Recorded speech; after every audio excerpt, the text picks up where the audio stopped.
बिस्मिल्लाहिर्रहमानिर्रहीम। डॉक्टर एहसानुल्लाह ताहिर एक सैगमेंट के नाल तुहाडे कोल हाज़िर है। आज साडे नाल गलबात करने वास्ते साडे कोल मौजूद ने जनाब प्रोफैसर इरफान अशरफ साहब, जिहड़े कि रूहानियात दे, तसव्वुफ दे, मार्फत दे, तरीकत दे, हकीकत दे और जदीद साइंसी अलूम नू मार्फत, रूहानियात, तसव्वुफ दे नाल रला के एक ऐसा नज़रिया पेश करते हैं कि जिन्होंने असी जिहड़े नज़रिए नूं असी अज दी लोड़ बुनियादी ते मुढ़ली लोड़ आख सकते हैं। और साढ़े जिन्ने भी सूफी ने, दरवेश ने, फकीर ने, साधु संत ने, उन्होंने चाहिए कि वो इस तरह के जदीद इल्मां दे नाल अपने आप नूं सजान समझन ताकि नवे दौर के तकाजे नूं पूरा कर सकन। तो साडे नाल गलबात टोरन वास्ते मौजूद ने जनाब सोफिया मलिक साहबा।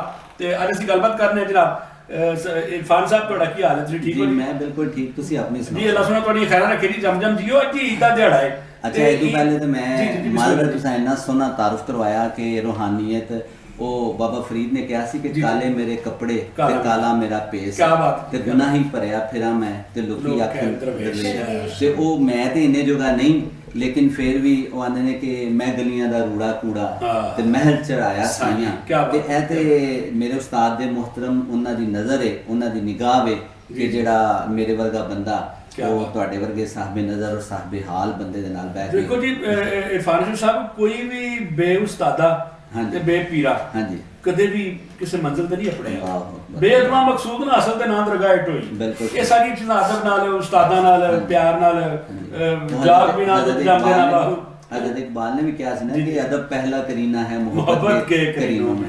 ते अदब नहीं ते कख भी नहीं। ते बाहर ते इरफान साहब अज ईद दा दिहाड़ा है ते अज तुसीं जिहड़ा मोहब्बत दा पैगाम है इस सूफीज़म नूं, मोहब्बत नूं, रूहानियत नूं, सान नूं किवें वेखदे हो ते की रखना चाहोगे? अच्छा, सब तो पहले तो मेरे तमाम वेखण वालियां नूं बड़ी बड़ी ईद मुबारक। छोटी ईद दियां बड़ियां खुशियां सारे वेखण वालियां नूं बड़ियां मुबारकां।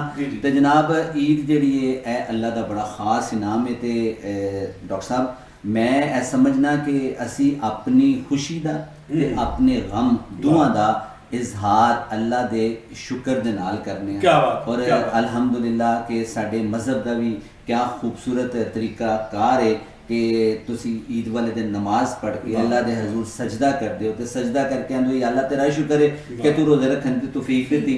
ते असी ते इन्ने जोगे नहीं सा। इरफान साहब, बंदे दी वड्याई सकदे जे अल्लाह, बंदे ने अगर वड्या होना ना, ऊंचा होना है तो नीवा हो जाए। बिल्कुल जिहड़ा रब सुने कि नीवा हो गया ना, समझो ऊंचा हो गया। हां जी। ते वो सजदे नाल ही साडी इबादत दा मुड़ बजदा है ते ईद दा मुड़ भी सजदे नाल ही बनना है। तो मैं अपने उस्ताद होना दा एक शेर तुहाडी जी बिस्मिल्लाह कि वसफ अली वसफ रहमतुल्लाह अलैह उन्हां दी किताब पढ़े पढ़ो ले अल्फ अल्लाह दी रमज अनोखी ते ए अकलां नाल न मिलदा, अकलां वाला मर्द विचारा ना महरम मंजिल दा।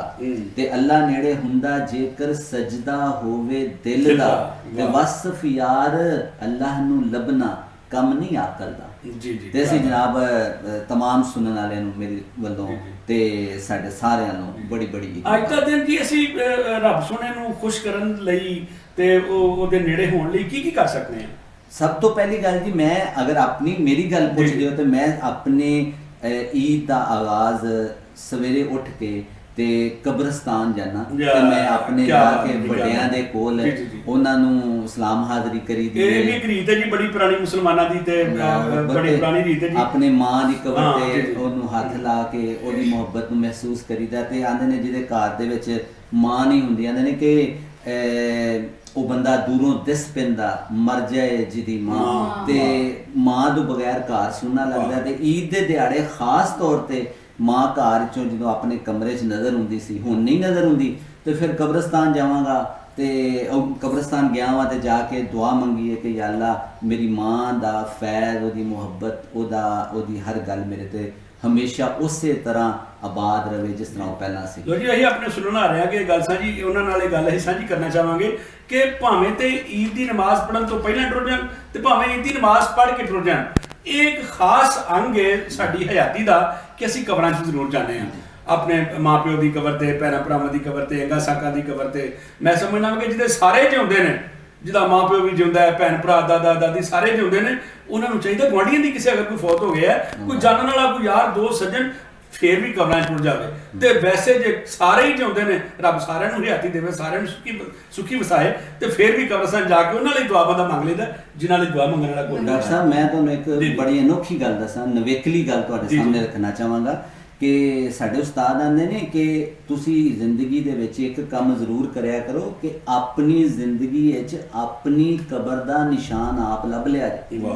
ਆਪਣੇ ਮਰਨ ਤੋਂ ਪਹਿਲਾਂ ਉਸ ਨਿਸ਼ਾਨ ਤੇ ਜਾਇਆ ਜੇ ਤੇ ਜਾ ਕੇ ਆਪਣੀ ਕਬਰ ਤੇ ਆਪ ਫਾਤਿਹਾ ਕਹਿ ਲਿਆ ਜੇ। ਉਹ ਨਾ ਹੋਵੇ ਕਿ ਕੋਈ ਤੁਹਾਡੀ ਕਬਰ ਤੇ ਆਵੇ ਕਿ ਨਾ ਆਵੇ।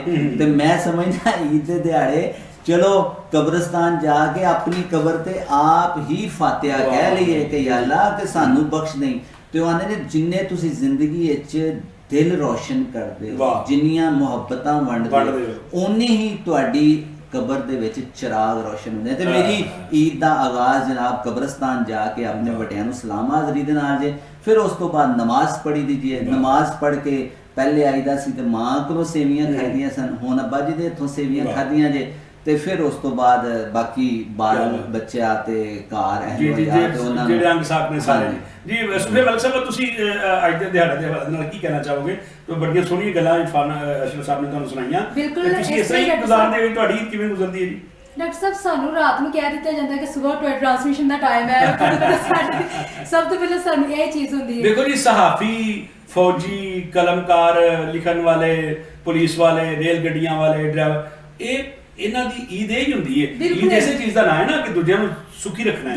ਤੇ ਜੇ ਸਾਡਾ ਫੌਜੀ, ਸਾਡਾ ਸਿਪਾਹੀ, ਸਾਡਾ 1122 ਵਾਲਾ, ਸਾਡੇ ਡਰਾਈਵਰ, ਸਾਡੀਆਂ ਸਫਾਈਆਂ ਵਾਲੇ, ਤੇ ਇਹ ਆਪਣਾ ਕੰਮ ਕਰਕੇ ਸਾਨੂੰ ਖੁਸ਼ ਹੀ ਕਰਦੇ ਨੇ ਨਾ, ਤੇ ਸਾਨੂੰ ਵੀ ਚਾਹੀਦਾ ਕਿਸੇ ਨੂੰ ਖੁਸ਼ ਕਰੀਏ। ਬਿਲਕੁਲ ਜੀ, ਕਿਉਂਕਿ ਪ੍ਰੋਫੈਸਰ ਸਾਹਿਬ ਨਾਲ ਤੇ ਪਹਿਲਾਂ ਵੀ ਸਾਡੀ ਗੱਲਬਾਤ ਹੁੰਦੀ ਰਹਿੰਦੀ ਹੈ ਇਰਫਾਨ ਸਾਹਿਬ ਦੇ ਨਾਲ ਕਿ ਜਾਣਾ ਮੈਂ ਕੌਣ ਪ੍ਰੋਗਰਾਮ ਦੇ ਵਿੱਚ, ਤੇ ਇਹਨਾਂ ਦਾ ਅੰਦਾਜ਼ੇ ਬਿਆਨ ਇਸ ਤਰ੍ਹਾਂ ਦਾ ਹੁੰਦਾ ਹੈ ਕਿ ਇਹਦੇ ਵਿੱਚ ਖੁੱਭ ਜਾਈਦਾ। ਮੈਂ ਗੱਲਾਂ ਕਰਦੀ ਪਈ ਸੀ ਤੇ ਮੈਂ ਬਿਲਕੁਲ ਉਸ ਤਰ੍ਹਾਂ ਖੁੱਭ ਗਈ ਸੀ ਜਿਸ ਤਰ੍ਹਾਂ ਇਹ ਜਿਹੜਾ ਕਨਸੈਪਟ ਇਹਨਾਂ ਗੱਲ ਕੀਤੀ ਕਿ ਸਵੇਰ ਉੱਠਣਾ ਤੇ ਕਬਰਸਤਾਨ 'ਚ ਜਾਣਾ, ਇਹ ਬਿਲਕੁਲ ਇਸ ਤਰ੍ਹਾਂ ਹੁੰਦਾ। ਉਂਝ ਵੀ ਇਸ ਤੋਂ ਇਲਾਵਾ ਵੀ ਜੁਮੇ ਦਾ ਦਿਨ ਇਸ ਤਰ੍ਹਾਂ ਹੁੰਦਾ ਹੈ ਕਿ ਲੋਕ ਕਬਰਸਤਾਨ ਜਾਂਦੇ ਨੇ ਆਪਣੇ ਵਾਸਤੇ। ਜਿਸ ਤਰ੍ਹਾਂ ਡਾਕਟਰ ਸਾਹਿਬ ਨੇ ਕਿਹਾ ਕਿ ਜ਼ਰੂਰੀ ਨਹੀਂ ਕਿ ਤੁਸੀਂ ਉਹਨਾਂ ਵਾਸਤੇ ਵੀ ਦੁਆ ਕਰ ਸਕਦੇ ਹੋ ਕਿ ਜਿਨ੍ਹਾਂ ਦਾ ਪਿੱਛੇ ਦੁਆ ਕਰਨ ਵਾਲਾ ਕੋਈ ਨਹੀਂ ਹੈ। ਜੀ ਜੀ।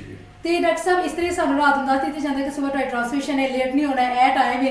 ਤੇ ਸਾਨੂੰ ਇਹ ਹੁੰਦਾ ਸਵੇਰੇ ਮੈਚਿੰਗ ਕੀ ਹੋਣੀ ਹੈ, ਸਵੇਰੇ ਚੂੜੀਆਂ ਕਿਹੜੀਆਂ ਪਾਣੀ ਨੇ, ਸਵੇਰੇ ਸਟਾਈਲ ਕਿਹੜਾ ਬਣਾਉਣਾ। ਤੁਹਾਨੂੰ ਪਤਾ ਖਵਾਤੀਨ ਦੀ ਕੋਈ ਸ਼ੱਕ ਨਹੀਂ। ਤੇ ਸਵੇਰ ਉੱਠਣਾ ਤੇ ਇਹ ਤੁਸੀਂ ਤੇ ਪੱਕੀਆਂ ਪਕਾਈਆਂ ਸੇਵੀਆਂ ਖਾ ਕੇ ਆਉਂਦੀ ਹੋ ਨਾ, ਤੇ ਅਸੀਂ ਪੂਰੇ ਜਿਹੜਾ ਟੱਬਰ ਉਹਦੇ ਵਾਸਤੇ ਸੇਵੀਆਂ ਬਣਾਉਣੀਆਂ ਹੁੰਦੀਆਂ ਨੇ।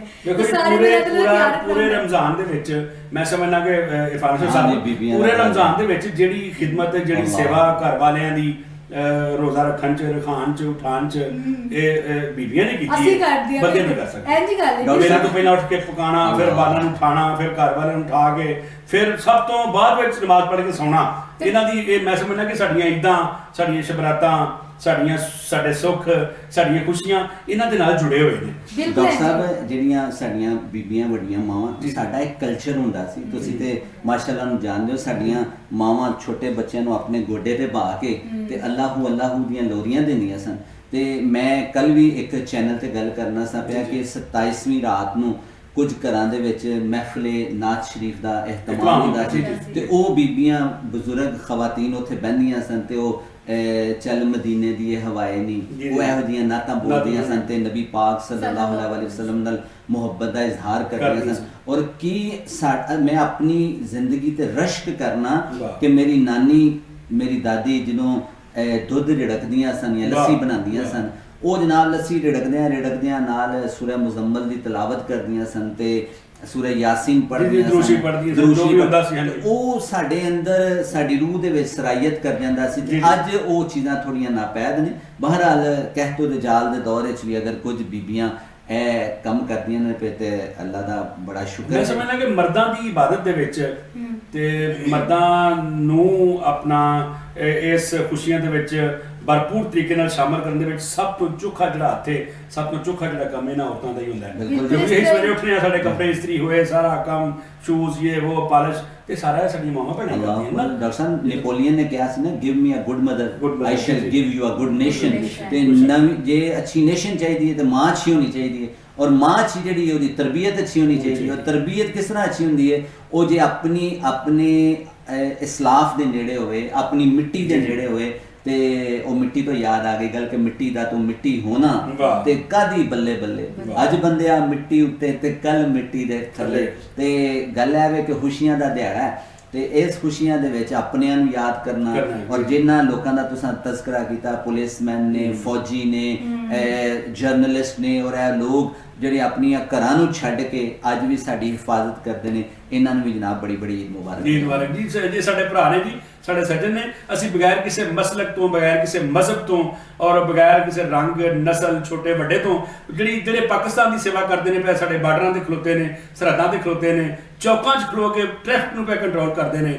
ਤੇ ਇਹ ਜਿਹੜੀ ਮੈਂ ਸਮਝਦਾ ਕਿ ਸਿਆਸਤਦਾਨਾਂ ਨੇ ਨਫ਼ਰਤ ਫੈਲਾਈ ਹੈ, ਉਸ ਨਫ਼ਰਤ ਨੂੰ ਆਓ ਅੱਜ ਮਿਲ ਕੇ ਸਾਂਝਾਂ ਪਾ ਕੇ ਇੱਕ ਦੂਜੇ ਨੂੰ ਸੀਨੇ ਨਾਲ ਲਾ ਕੇ ਮਾਰ ਮੁਕਾਈਏ ਤੇ ਆਪਣੇ ਸਮਾਜ ਦੇ ਵਿੱਚ, ਆਪਣੇ ਮੁਆਸ਼ਰੇ ਦੇ ਵਿੱਚ ਪਿਆਰ ਦਾ, ਮੁਹੱਬਤ ਦਾ, ਰਵਾਦਾਰੀ ਦਾ, ਅਖੂਵਤ ਦਾ, ਸਾਂਝ ਦਾ ਇੱਕ ਐਸਾ ਦੀਵਾ ਬਾਲੀਏ ਜਿਹੜਾ ਅੱਜ ਦੇ ਦਿਨ ਬਲੇ ਤੇ ਅਗਲੀ ਈਦ ਤੱਕ ਬਲਦਾ ਰਹੇ, ਉਹਦਾ ਚਾਨਣ ਜਿਹੜਾ ਵੱਧਦਾ ਰਹੇ, ਫੈਲਦਾ ਰਹੇ। ਤੇ ਇਹੋ ਹੀ ਚਾਨਣ ਜਿਹੜਾ ਸਾਡੀ ਹੱਥ ਦਾ ਮਕਸਦ ਹੋਣਾ ਚਾਹੀਦਾ ਹੈ। ਅਸੀਂ ਪਿਆਰ ਨਾਲ ਰਹੀਏ, ਸਾਂਝ ਨਾਲ ਰਹੀਏ, ਇਸ ਮੁਲਕ ਦੇ ਵਿੱਚ ਅਮਨ ਤੇ ਧਰਤੀ ਵਿੱਚ ਅਮਨ ਕਾਇਮ ਹੋਵੇ। ਇੱਕ ਨਿੱਕੇ ਜਿਹੇ ਵਕਤ ਤੋਂ ਬਾਅਦ ਫਿਰ ਮਿਲਦੇ ਹਾਂ।